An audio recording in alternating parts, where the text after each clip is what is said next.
Marchosius, god of the stove, born from a spark when stone struck stone. He was a god with a great love for humanity and their well-being. Millennia ago, the people sought to expand their city. They built a dwelling on the plains and called it the Guoba Assembly. The stove god cared greatly for the people, turning himself into minions who went into every home, fostering food and solidarity alike.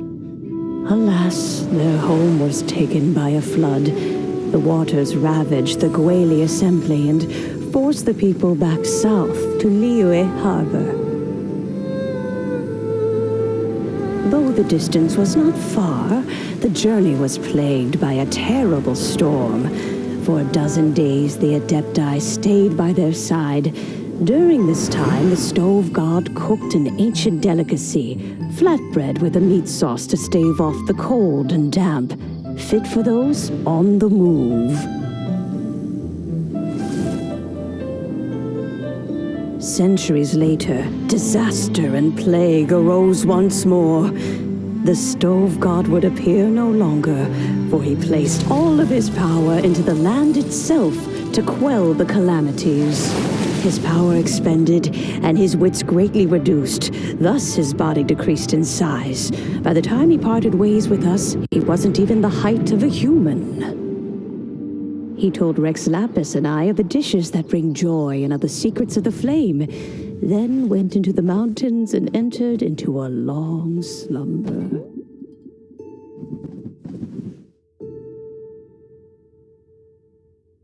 The stove god departed, and Guoba was born. When he awoke, he ate the chilimen's cornbread buns placed on the offering table by a young lady in yellow. Though he did not remember the past, he was profoundly moved and decided to follow this young lady thereafter.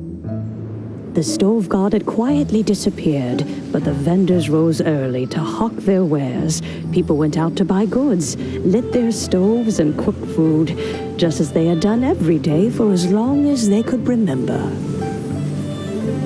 In Liyue, things have always been this way.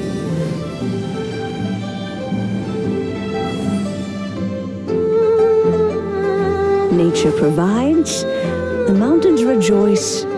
We are blessed by heaven's good grace.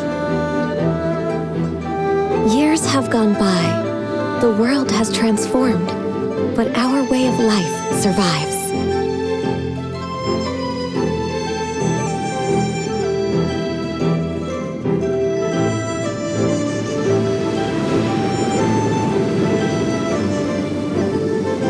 Fame and fortune is only a season.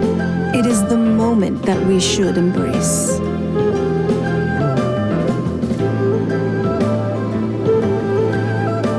Past meets present.